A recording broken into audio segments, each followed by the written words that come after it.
Welcome back to the On a Friday podcast, the best podcast you've ever heard in your life. This week, Andrew picked the album again, and we're gonna do You Won't Get What You Want by Daughters, you know? And I gave this album a listen. Did I love it? Did I hate it? What will I rate it? Okay. Find All out right. in All this right. episode of On a Friday. All right. I hear you. I hear you loud and clear. I see what you're doing. I see what you're doing. And I'm not So happy. how have you been since the last episode went out or Oh, we recorded? dealing with apartment problems, etc., etc., etc. Living life, working on my EP stuff. I've scrapped so many pieces of art for the cover art, and I it's told you he was working on that cover art a cover art. Wait, where? When? like 2 episodes ago. I was like, he's working on that sick cover art that's going to be the best art you've ever seen in your life. I don't think it would be the best art. I think Yeah, it is. Yeah, it it will. will stand out definitely, but I don't Yeah, it think it will. would be. All The right, best. whatever. You have too much hope. All right, how have Yep. you been doing? I've been dealing with lack of apartment problems. Oh wow, I'm really happy for you. Yeah, I can no longer. I've been like to turn on the fan in my room because the like handle came off that lets me turn off the like lights but keep the fan on.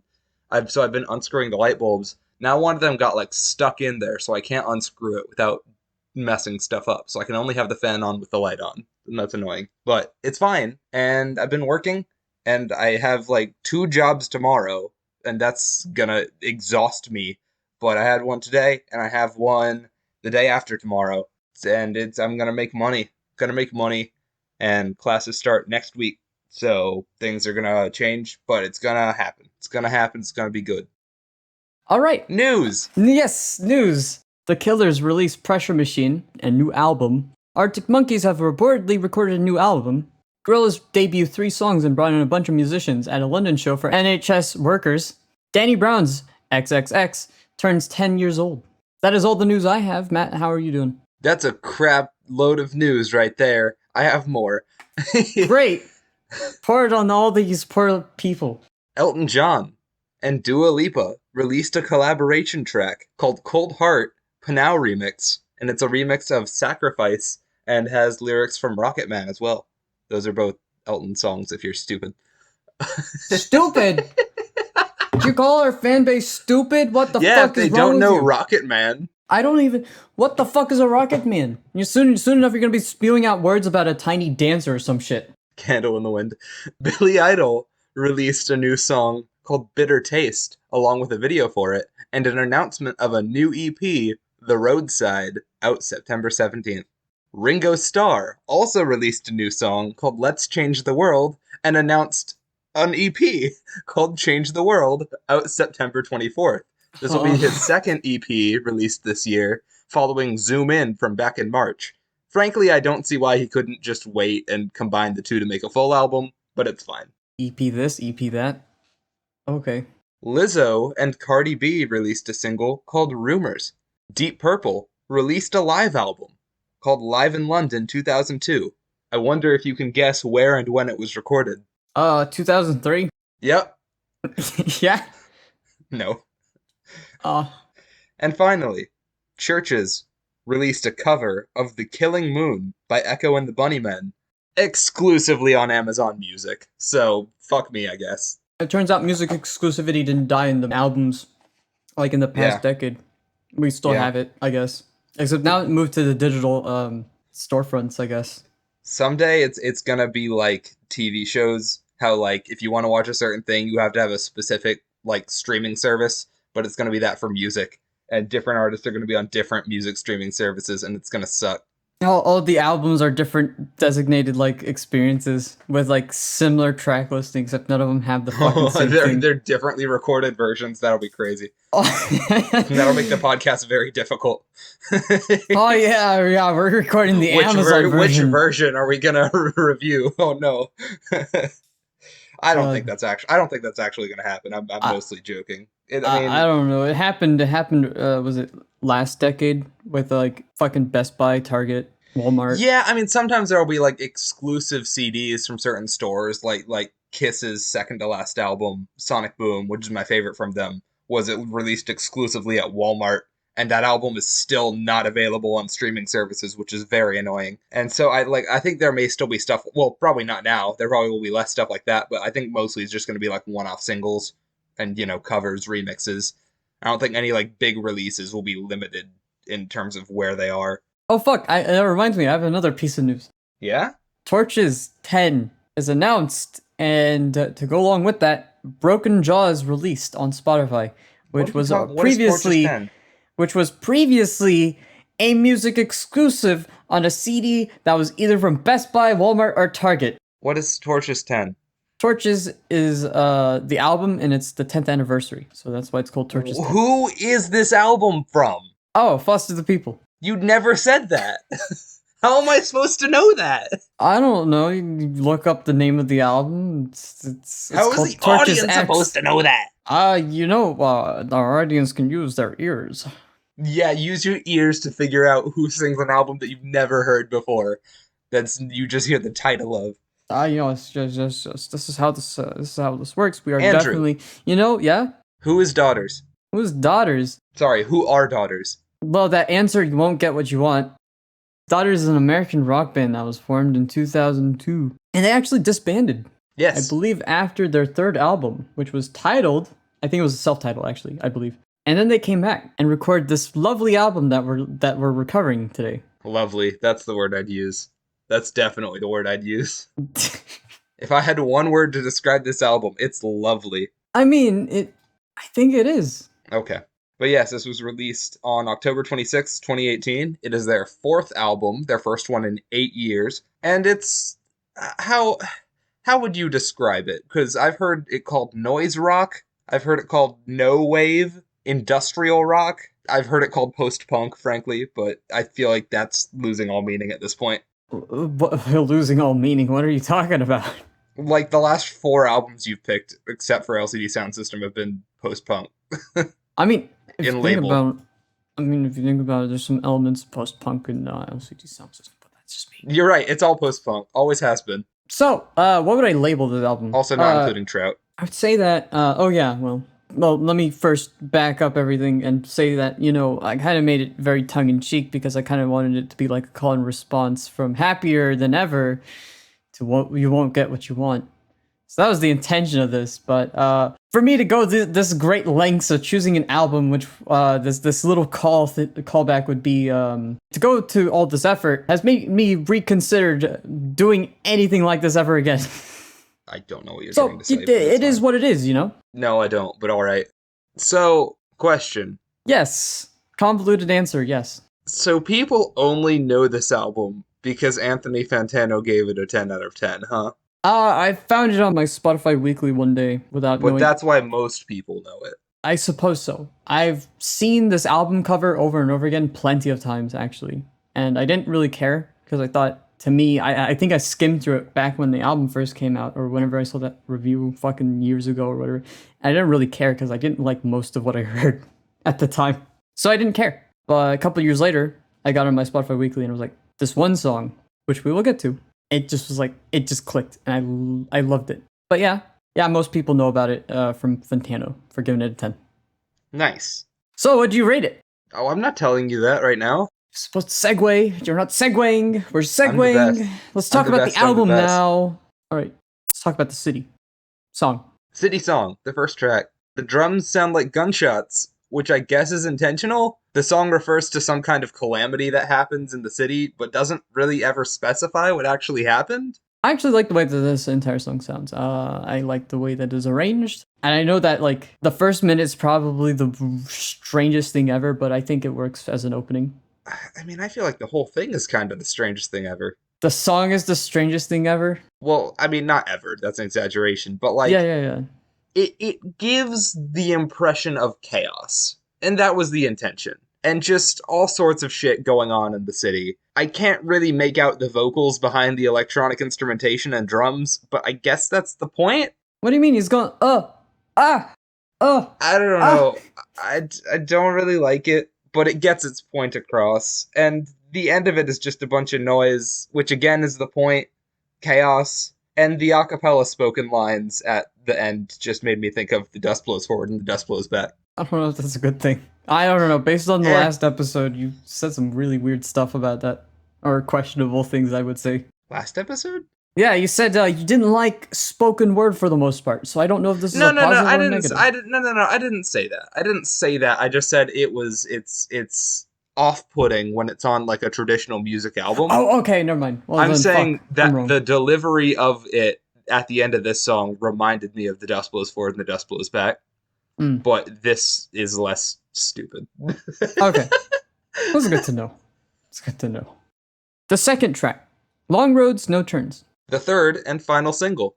I thought the transition from the last song to this one was actually very smooth, but if it hasn't been mentioned yet, I think that this album sounds a little bit demonic, demented. But I will also say that I really like how this album as a whole tries to paint a picture of the world. I also found a comment that someone had said that the singer sounds like if James Murphy had become a doomsayer, and I had a laugh about that. This one is more of a song than the last one. There's more of a structure, there's repetitiveness. I can make out the individual instruments, even though it's largely still just really loud banging music.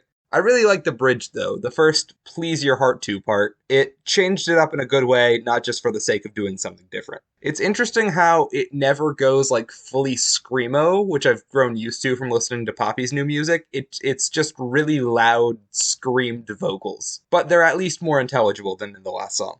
That all being said, the last 40 seconds with that closing instrumental is really good. Made me picture a cartoony haunted house or something like that. I'm not really big into screamo. I'm gonna be honest. It's quite hit or miss. Yeah, I would agree. This doesn't quite go all the way in that direction, but it's close to that. It does get kind of close, but I'm glad it doesn't because I feel like it at that point it'd be over like an over exaggeration. That would be an over exaggeration. Okay. What? Like it's not already an over exaggeration. I kind of like the noise production. Listen, there's a lot that goes on to the noise that isn't just like noise. I mean, a lot of people could, in theory, do what this band has done with this album, but they'll never come close to how like polished this is. I would say personally. It is polished. I won't knock it for that. The third track, "Satan in the Wait." The first single. Literally none of these lyrics are understandable, and the vocalist is American. There's a couple parts where it's like as some people would label it. Can't remember if it was a chorus or not, but there's like this part where it's like this kind of like light plucky piano kind of thing that starts playing. I kind of actually enjoy it when those parts start playing because it's like it's a much lighter thing compared to a bunch of like the dark and gritty and abrasive instrumentals. I actually like the melodies that those things that the plucked pianos or whatever are playing. So Yeah, yeah. definitely. Despite what I said about the vocals, I do think that the instrumentation of this one is a big step up, particularly starting at verse 2. Honestly, if this was a fully instrumental album, I think it would be just as effective at conveying what it's trying to convey. The whole ending bit from 4.5 minutes until the end of the song is very good, including the vocals. Or maybe I'm just saying that because it felt more at home compared to the first two tracks, but it really made a 7 minute song in this style much more bearable. It didn't feel like a 7 minute song. It felt like a 5 minute one. Yeah. I will say that the vocal delivery leaves me wanting a cover of "The World Melts with You" done by this band. I think You it'd mean be I'll stop the world and melt with you? Did you just combine I'll stop the world and melt with you with the world ends with you? yeah, unintentionally. Oh lord. The world melts with you. Hey The Cure, release The World Melts with You. The fourth track, "The Flammable Man." It feels like a broken record that's skipping a lot and repeating short bits of the song, but it makes a cohesive whole piece, you know? Yeah, Anyways, this has the opposite effect of the last track, where instead of the instrumental making a 7 minute track more bearable, this instrumental makes a 2 minute track feel like an eternity. isn't that a good thing for this album though? No. It's the shortest song. I mean, okay. It's the I shortest I song, but it feels so much longer than it is. I enjoyed it to some extent. I was really caught off guard with the drum solo. It's a fucking goddamn drum solo, and the part where it starts going in reverse and then it has like a beat repeater in there was surprising to me because it didn't sound out of place. And also, I don't lie. The fifth track, "The Lord's Song." Note the lack of apostrophe, which implies that the song is about multiple lords, but it's actually not. Don't judge me, I'm a former English major. Well, someone write a, what was it? Not a thesis, but it was a dissertation on this. Someone do that. I mean, I feel like I kind of did, but we'll get to it. I'll admit that I actually started headbanging during the last minute of this song, but I'm not proud of it. And I like that spooky sudden horn and organ note at the end. It sounds like a song someone could dance to. It has a driving riff and a relatively moderately normal like arrangement compared to the past couple songs. I also enjoyed the song. When listening to this album, I specifically didn't listen on Spotify so that I didn't know what actual songs I liked and what I didn't. So I listened to it on YouTube, and I found out that I liked the songs that I'd already liked. So I ended up where I started. So Great. yep. Now, I haven't been going much into like song meanings here because I honestly can't be bothered when I'm not even sure that they know what they're singing about, but I do want to talk a bit about the meaning behind this song as it touches upon an interesting religious theory that I don't really hear discussed that often, that being the idea of dystheism, or the belief that God exists, but he is not all good and actively seeks to make humans suffer. Now, this is a wild theory, and I doubt many people actually follow it unironically, but I can kind of see how someone might come to this conclusion. With all the talk of smiting and divine punishment in the Old Testament of the Bible, combined with seeing all the natural disasters and civil unrest and bad things happening to good people today, it's not completely out of the realm of possibility that, combined with a firm belief in God, one could come to the conclusion that God is kind of an asshole. I actually thought something kind of similar back in 2018. God, that was a bad year for me.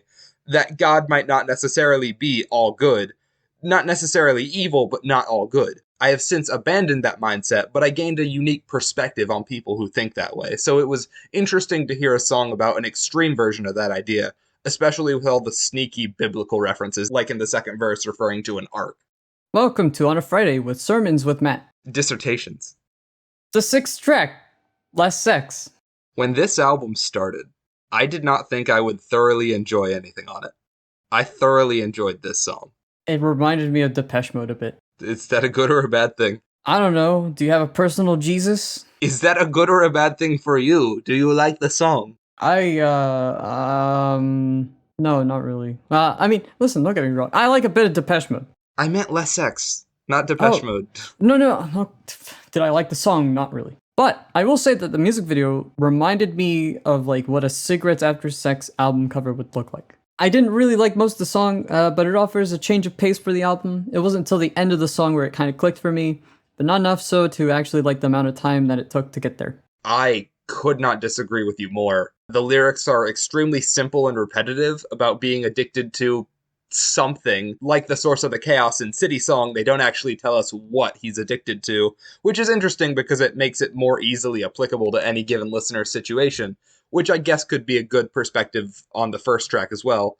But the thing I really like about the song is the structure and how that's complemented by the instrumental. It starts with the usual electronic noise, almost like static, and then the first verse comes in with only the bass and drums, and then the static instrumental comes back, but with the bass and drums from the verse, and this new horn sound that sounds like it's taken straight out of the end of the Beatles' Strawberry Fields Forever, that really makes it sound like something new. Then another verse, just as minimalist as the first, more horn static, another verse, then more horn static, until the end of the song, with vocals from the verses overlapping it. The end result is just a really great 5-minute song. I love this one. I didn't. Track 7, Daughter. Hey, an eponymous song. A song. It's the name of the band. It's the No, name of it's the. missing an S. No, but it's close to the name of the band. You know, isn't that a weird thing that some artists do, like Bad Company with the song Bad Company, Killer Was Queen it a by good Queen, song? Kissin' Time by Kiss. I mean, I don't like Bad Company, the band, personally, but Killer Queen is a good song, and Kissin' Time is a good song. It's a cover, but you know. But yeah, it's interesting when artists not just because not just self-titled albums, but self-titled songs. You know, like the song "Bad Company" by the band Bad Company from the album Bad Company. That's just funny. That's just good writing. And if this song was on the self-titled album, that would be funny. That'd be ridiculous. Here's what I do have to say about the song, though. The song goes through some changes that I actually like. Around the third verse, I enjoy the switch from the abrasive instrumentation to something a bit lighter. And I also really enjoyed the last bit to where it just kind of cuts all of it to just the bass in the last bit of the song. I dig the spooky instrumentation on this. It's interesting how they eased up on the noise part of the noise rock as the album went on. Anyways, this song is about suicide and the different perspectives that people tend to have on it. And I think that the instrumentation really captures the feeling of such a dark subject. Honestly, if nothing else, this whole album is really good at that. It's also very depressing now that I think about it. That probably should have been obvious from the start. Eighth track, The Reason They Hate Me. The second single. I love this song. It was the first song I heard from them, actually. Interesting. And I wouldn't be surprised at all if this had indirectly influenced some of the production decisions I've made on some of my music. The song is very driving, I would say. But the song also hates you. You can't even tell it to do its job. Stupid comment aside, I find myself enjoying a lot of the songs that are kind of closer to this song after listening to this one. Also, the guitar tone's great. Yeah. This is a biting song about how music critics who spend all their time criticizing other artists' work are just stuck-up assholes who are likely projecting their own insecurities onto the artist. Good thing I don't consider myself a music critic, but I do find it ironic that this album gained notoriety from a music critic, though, although it was one who praised them rather than criticized. I think the song's alright, nothing special, but hey, I'm not going to tell Dodgers how to do their job. That was also terrible. Shut But up. it was no better than what I said either, so... No, it's the same thing. We made the same joke. God damn it. Track 9, Ocean Song. Alexis Marshall is not as good of a storyteller as Billy Joel. What do you mean? He doesn't... I mean, okay, well, Daughters is a band as an instrumental band. They are very good. I like the vocal delivery, Oh yeah, on all like the I songs. said, I'd like it if this whole album was instrumental, and I think it would convey the point just as well. I don't know. I kind of like the vocal delivery in a couple of the songs on this album. I don't remember the vocal delivery I liked in this one, but I really enjoyed the barrage of noise and the refrains and bridge, and also the way that the song ends is great. Ends in noise and doesn't even come to a proper resolution. I actually enjoyed that. I don't think I agree. Why? Well, I'll get to it. This song's about a father kind of going insane from living a mundane life, so he runs away to find a deeper meaning in his life. And I feel like this could have been said in less than 5 minutes, with another 2.5 of instrumental. And pretty alright instrumental at that, although I'm gonna steal one of your complaints from the last episode and say there's not enough movement. The music does the same thing for the last 4 minutes of the 7-minute song. If anything, it gets progressively louder. Actually, the last minute is different, but it's not like the previous 3 minutes led into it, it's just kind of its own thing. It's like a metalcore lawnmower. Well, luckily for you, on Spotify it doesn't say I like this song, so I probably didn't find the resolution of the song, or like the amount of time it took to get to those parts that I liked worth it, I guess. Don't know why that's lucky for me. It's lucky for you because I agree. So what? I don't know. It is lucky. Accept it. You already basked in your victory from last episode. Now I must. Oh yeah, I did it last episode. I meant to mention that in the intro. I did it. Track 10, Beach House. Beach House? The fuck? Guest House.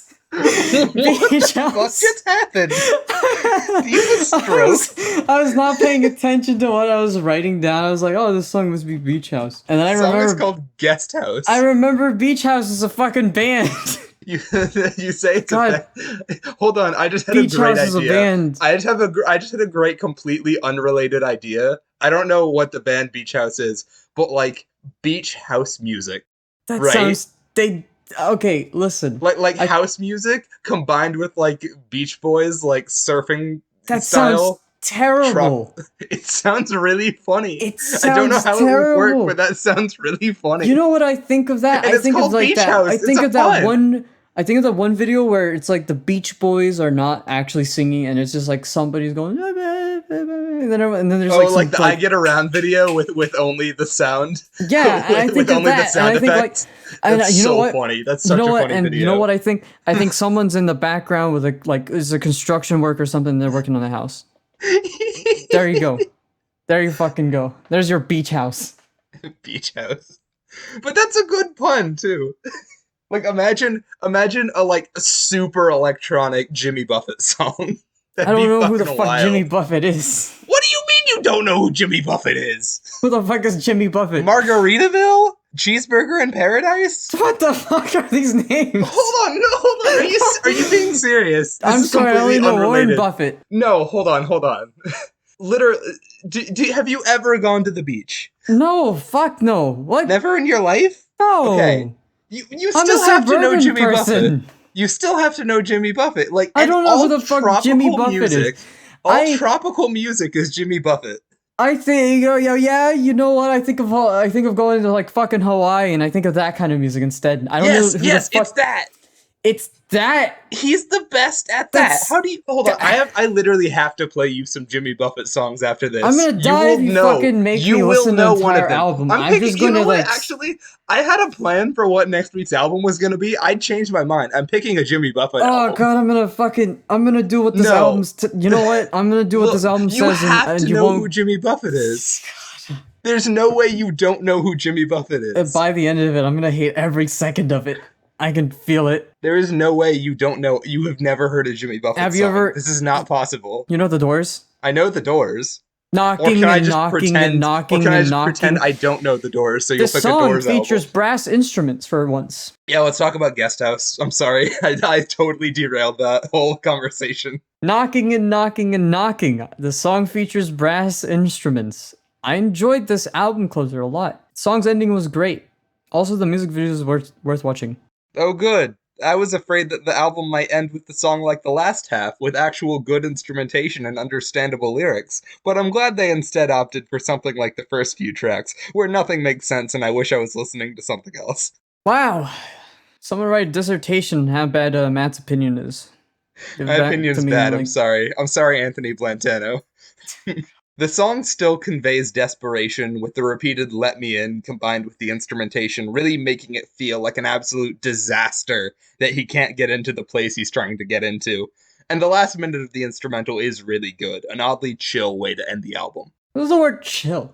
What does that even It's mean anymore? Chill. it's oddly chill. I was gonna use another word, but I changed it to chill. I don't remember what I was gonna. Soothing. Okay. I was gonna use the word I soothing, was but I read on the Genius page a quote from one of the members of the band that said like, "Yeah, we ended in the album in any way but soothing," and I'm like, "But I just called it soothing," so I changed the word to chill. okay. Well, you know what? I thought the album's ending, like at least the last minute of it, was great. I thought it was great. I also thought the music video was great. Album thoughts. You have any? You have any of those? I, Whatever those I are. don't think I like No Wave.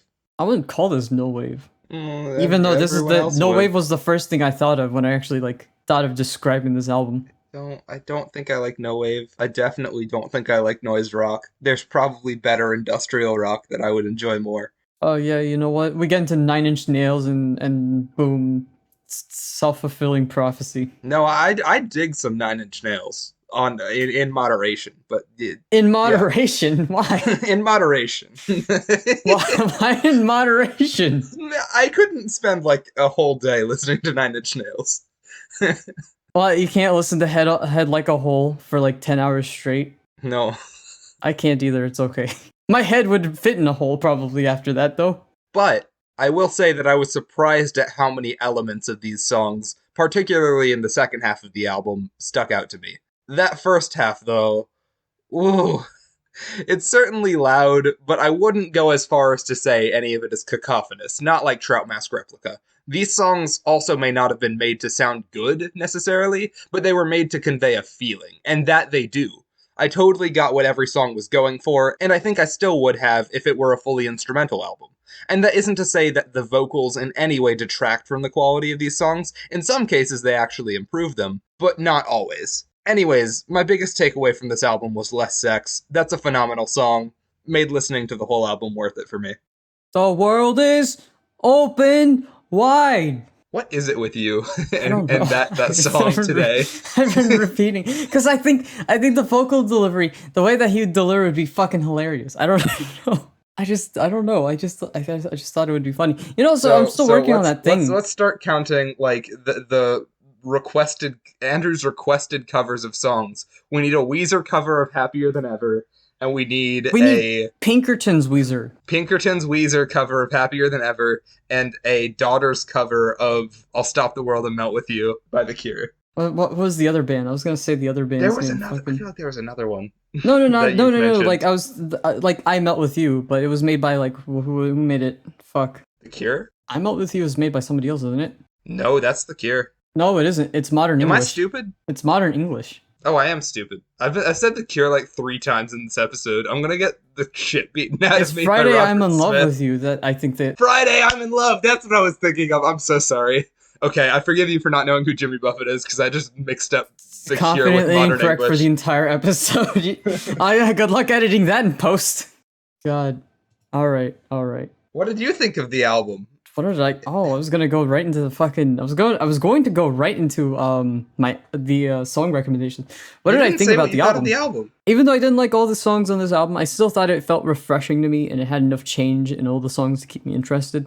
Despite how loud the album felt and the abrasiveness of the songs, I still feel like I would listen to it again at some point as a whole. But I also don't know how this album manages to be so abrasive yet so dynamic. And to me, that I found that really interesting because if it was just pointlessly loud the entire time, I would have already noted it and I would have probably dismissed the entire thing, actually. But it doesn't feel that way, so there's that. That's all I have to say. Great. Yeah. Song recommendations? Boy, do I have a song recommendation for you. I don't know why I boy. said. I don't know why I said it like that. No, I Not have like a that song interesting. recommendation for you. Here's what I have. What do you have? So I mentioned Billy Idol earlier in the news because he's releasing an EP soon, and it's interesting he just announced that because a couple weeks ago I listened to all of his solo albums, and so I want to recommend a song from his most recent album, and it's called "Save Me Now." I think it's very good. I think that Billy Idol albums can be really hit or miss, but I think that his last one was very good, and I'm going to recommend "Save Me Now." I think it's the lead single, but I could be wrong. Unfortunately for everybody else, they'll only remember Dancing with Himself. That's technically by Generation X, but there was a solo Billy Idol version. Alright, my song recommendation is Like Before You Were Born by DIIV or Div, I don't know how it's pronounced. Deve. Ask Deeves. Anyway, Like Before You Were Born is my song recommendation and is off the album Deceiver. Yeah, shoegaze. There you go. That is my album recommendation. Album. Song recommendation. Oh, this is what 5. You know what? I'm like the Energizer Bunny, except running on like batteries that are like 2 years old. I'm dying here. I'm dying. Still going. Barely going. Hardly Anyway. going. Tune in next week where I'll probably pick the Jimmy Buffett album. Or maybe I won't. I don't know. I'll have to decide that. I might not. You know, I had this idea at some point because I listened to like half his full discography a couple months ago, and I had this idea that like when I finish an artist's discography, I should pick an album from them. And then I was like, no, I don't know if I should because I don't know if I'd do my favorite or like their most well known or something like that. But like I had never finished his, but I didn't know if I wanted to pick a Jimmy Buffett album when I did. But now I want to pick one now, so I might do that because you somehow don't know who Jimmy Buffett is. Welcome to On a Friday, where I moved to Honolulu. See ya. I'm moving to Margaritaville. Shut up.